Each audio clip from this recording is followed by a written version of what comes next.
tous, merci de nous être fidèles. Tout de suite le sommaire de votre journal. Tangemed sur le podium des zones économiques les plus puissantes au monde. La plateforme industrielle est classée deuxième zone économique spéciale dans le monde par le FDI Intelligence du Financial Times. Nous parlerons dès le début de ce journal des atouts indéniables qui ont valu à Tangemed cette prestigieuse.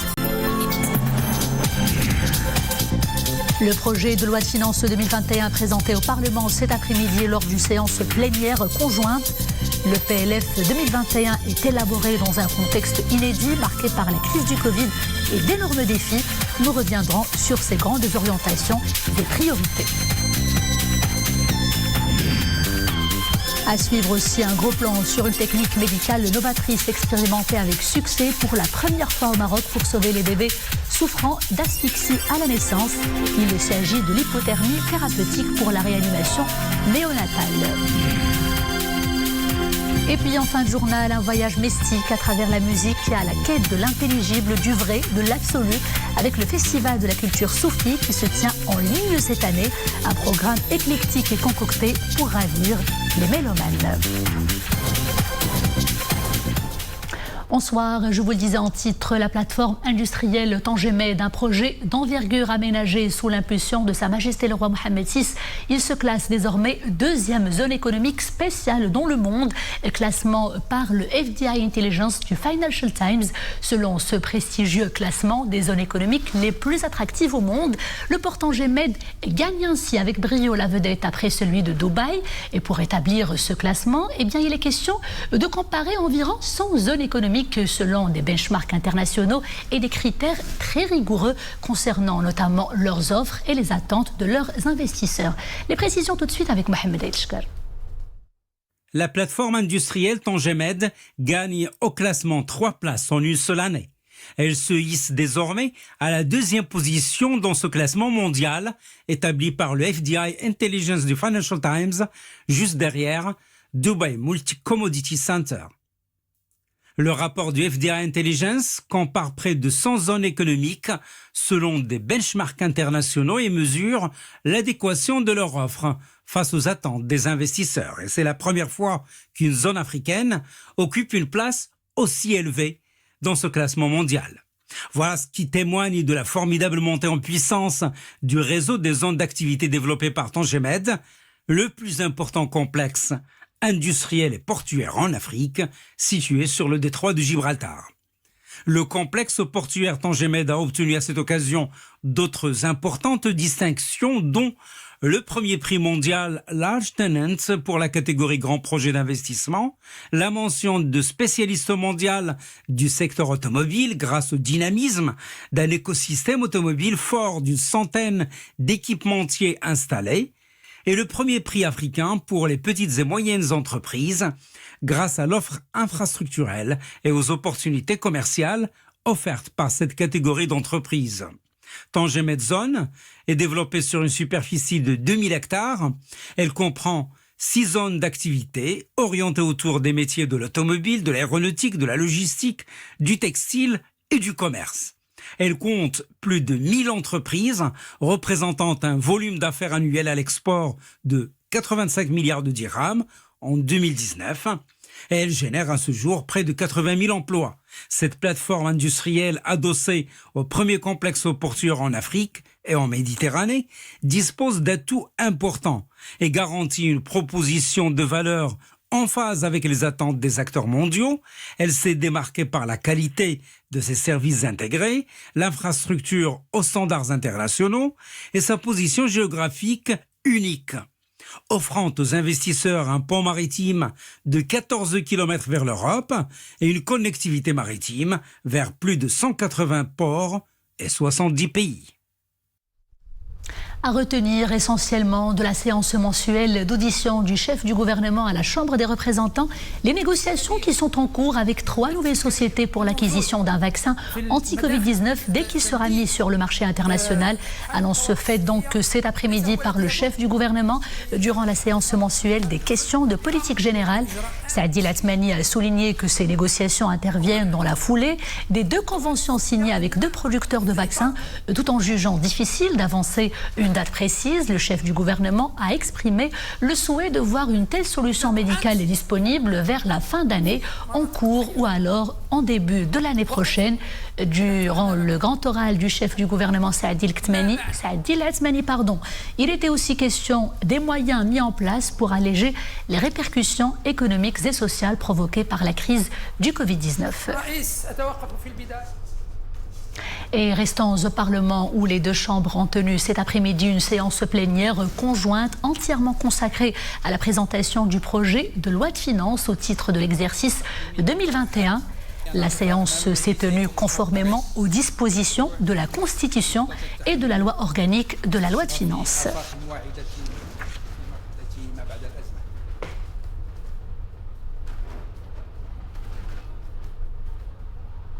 Et focus justement sur les grandes orientations du PLF 2021.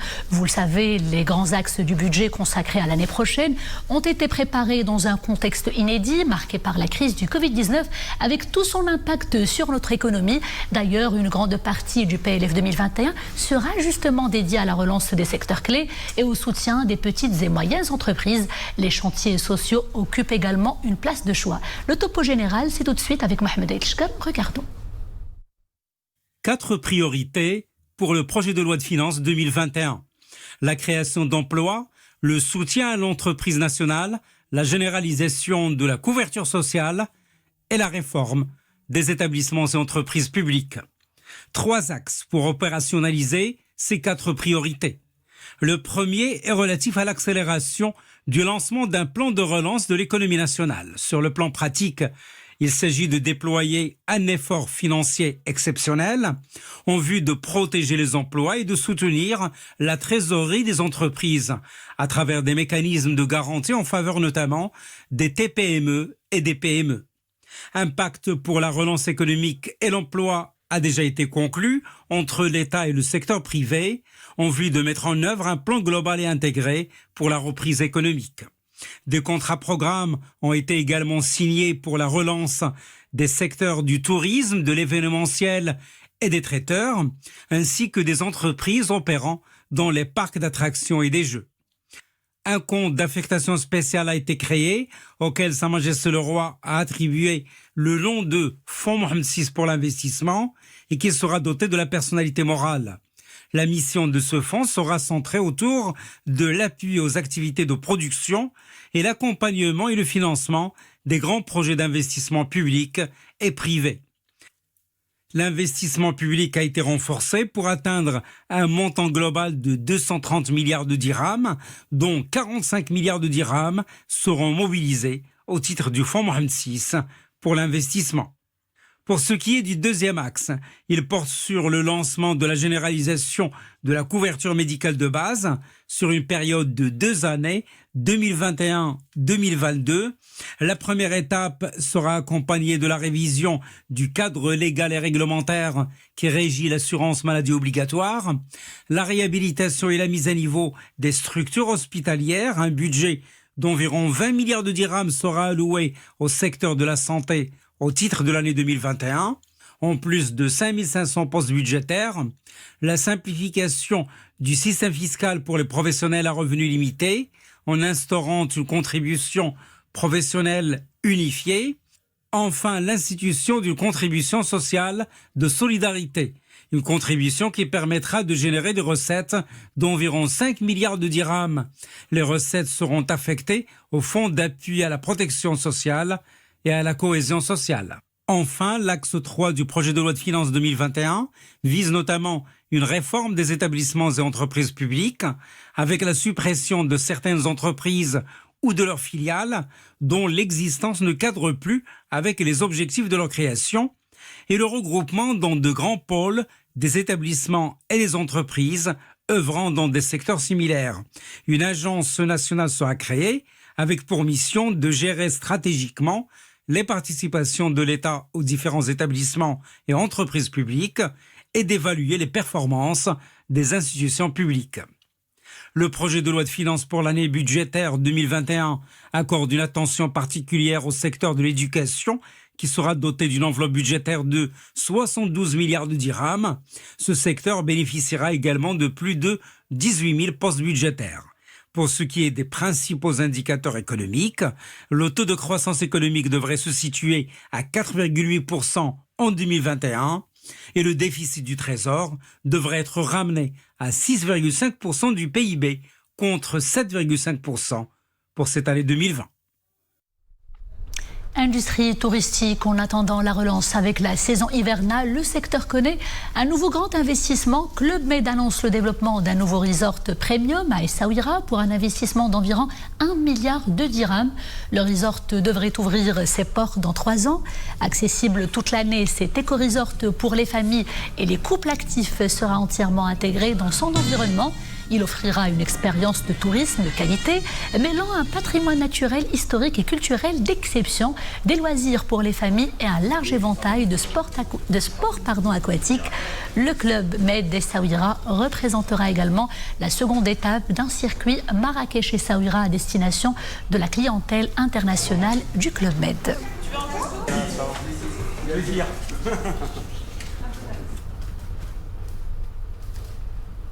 Washington apprécie le soutien continu du Maroc aux efforts de l'ONU pour la stabilité en Libye. La déclaration émane du secrétaire d'État adjoint américain aux affaires du Proche-Orient. David Schenker effectue une visite de travail à Rabat. Il s'est entretenu avec le ministre des Affaires étrangères, de la coopération africaine et des Marocains résidant à l'étranger, Nasser Bourreta. Le responsable américain a par ailleurs salué, je cite, la générosité du Royaume à travers la mise en place d'un hôpital de campagne à Beyrouth, dont les prestations ont bénéficié à plus de 50 000 Libanais. Les échanges ont également porté sur le partenariat stratégique entre le Royaume du Maroc et les États-Unis, englobant plusieurs volets, notamment la défense, l'économie et la culture.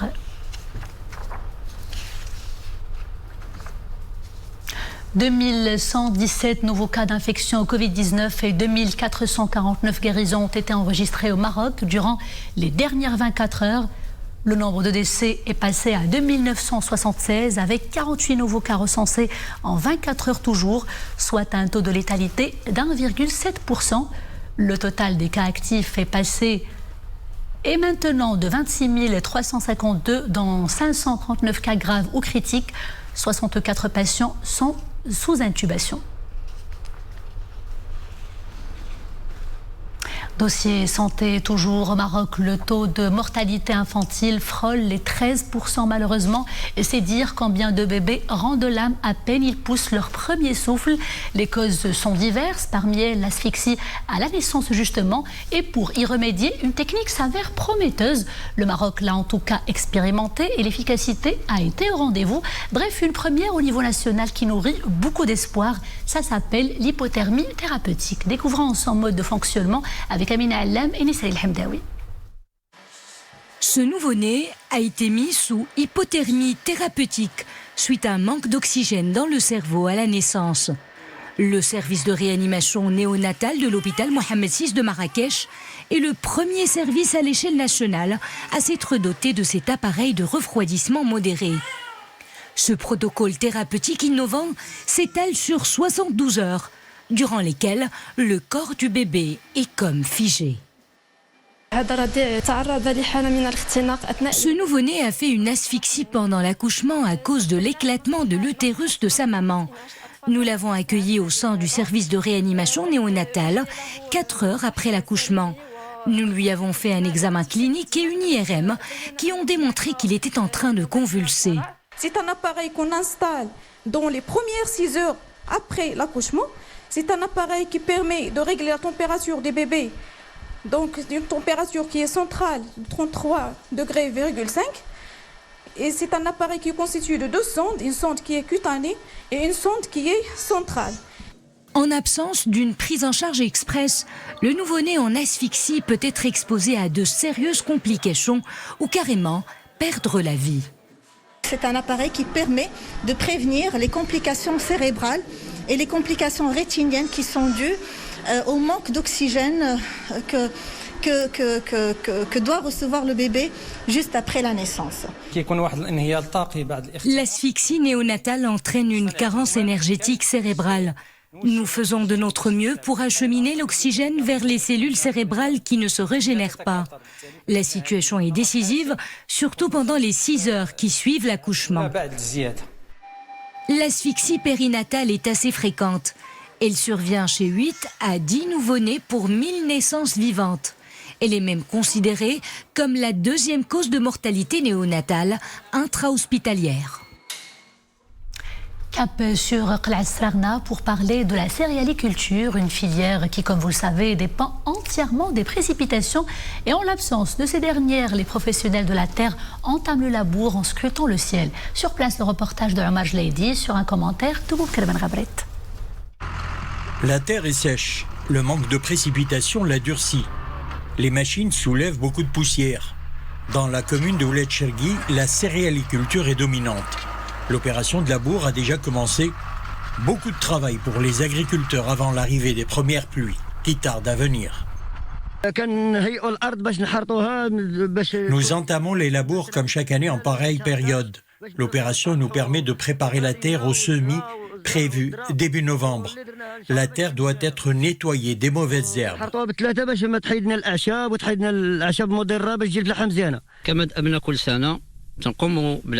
L'opération de labour est effectuée avec des machines modernes qui peuvent creuser la terre à une profondeur de 20 à 30 cm.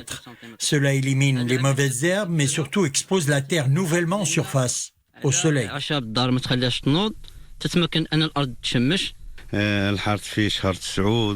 La meilleure période pour les labours, c'est le mois de septembre, début octobre, notamment pour la culture des céréales. En plus de la céréaliculture, la commune de Ouled Chergui est connue pour la culture du Kuma, Kamoun Beldi.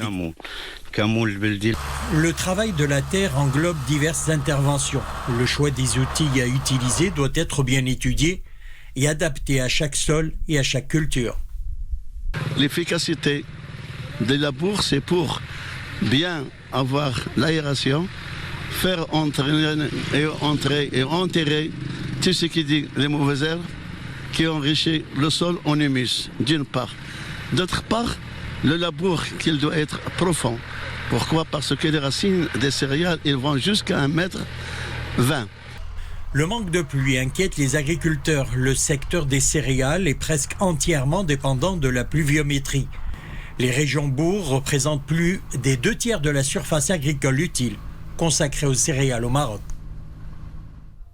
C'est un festival qui a l'habitude de nous faire voyager dans les fiefs les plus enivrants de la culture soufie.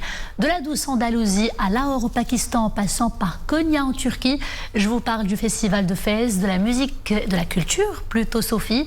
Cette année, Covid-19 oblige la manifestation culturelle se tient en ligne. Autrement dit, elle s'invite chez vous. Au programme des sons on ne peut plus apaisants et des séminaires autour d'Ibn al-Arabi et du grand Mevlana Jalal-Din Rumi. C'est un reportage de Mustafa Zahiri sur un commentaire d'Oumaïm Arabi.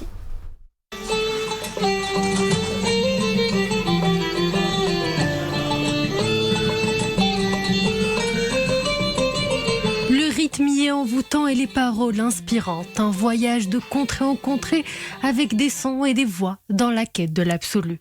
Bienvenue à la 13e édition du Festival de la musique soufie. Une édition exceptionnelle car cette année, Covid oblige, le festival s'invite chez vous. Pour cette édition, la direction du festival a dû s'adapter. Les organisateurs ont exploité Internet et c'est une bonne chose. J'imagine que dorénavant, un grand nombre d'événements culturels vont investir les scènes digitales. Je ne peux que remercier la direction du festival qui a fait le courageux choix de maintenir cette édition et d'investir le web.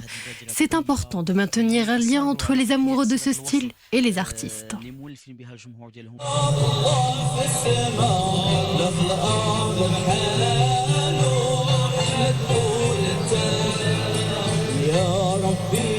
Cette année, des textes du grand maître soufi Mouhyiddin Ibn al-Arabi reprennent vie. Un vibrant hommage lui est rendu par ces jeunes férus d'art.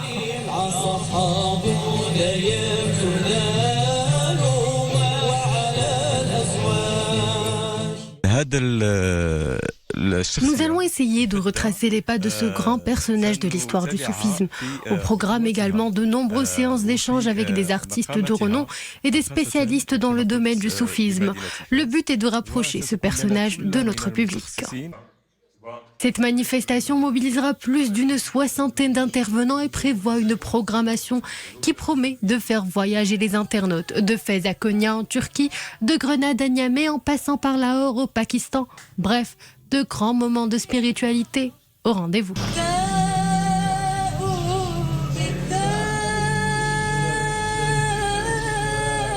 Des moments de spiritualité, effectivement, dont on a fort besoin en ces temps de crise sanitaire pour apaiser les nerfs fragiles et les esprits inquiets. C'était la fin de ce journal. Merci d'avoir été des nôtres et à demain, toujours avec grand plaisir. D'ici là, portez-vous bien.